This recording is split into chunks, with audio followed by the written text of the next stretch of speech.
And we're back with The Mandalorian Season 3, Episode 2. And we're back with Din Djarin and Grogu on their mission to find the part for the droid that they need to go to the mines of Mandalore so that Mandalorian can go to the living waters and redeem himself for removing his helmet. There's not a whole lot for me to say about this episode. To be honest, the more that I think about it, the less that I really think about this episode. It's not that I didn't like it, it's that it didn't seem to progress as much as I thought that it would have. So let's talk about the few things that we do have in this episode. Din Djarin returning to Mos Eisley to get the part, not able to get it, but being talked into getting a astromech that is basically pretty useless. It goes down to the mine, gets attacked, try to set a trap for Din Djarin. He gets out of it. The astromech goes back to the N1. Him and Grogu end up going down themselves.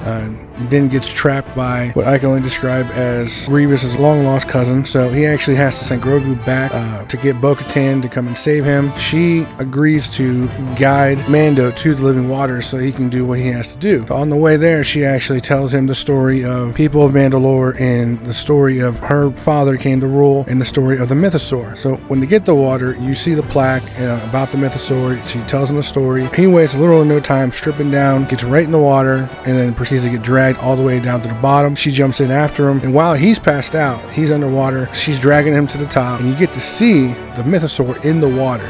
And this thing is massive. It's probably the biggest reveal and the best part of the episode is that you get to see just how massive this thing is. And from what I'm gathering, it's a pretty big deal that she gets to see it. Something to do with her legacy as the future ruler of Mandalore. So we'll see where that goes. I do think that she will end up getting the Darksaber from Din Djarin. I don't think it'll be through a fight. I think either he'll give it to her or maybe at some point they'll get together and they'll agree that she's the best fit for the Darksaber. But I don't think that's going to be before he learns how to wield it and how to actually accept himself and allow the Darksaber to flow through him. As you can see in this episode, he still has problems using it. A couple of things I liked about this episode is you get to see how badass Bo-Katan is. She gets to dispatch a few of those Alamites in the mines, which is always pretty cool when you get to see a Mandalore do their thing. That's pretty awesome. One of the things that really confused me is that Grogu, spending 2 years with Luke, still seems to use the Force reactively and not as a willing participant. He sort of just uses it when he absolutely needs to. You do see him use it to kind of get candy or spin chairs around, do little tricks like that, and you would think that he would be much more in control of himself after spending a few years with Luke. I guess maybe they'll explain that in time. Overall, this episode was kind of middle of the road for me. I'd probably give it about a 5.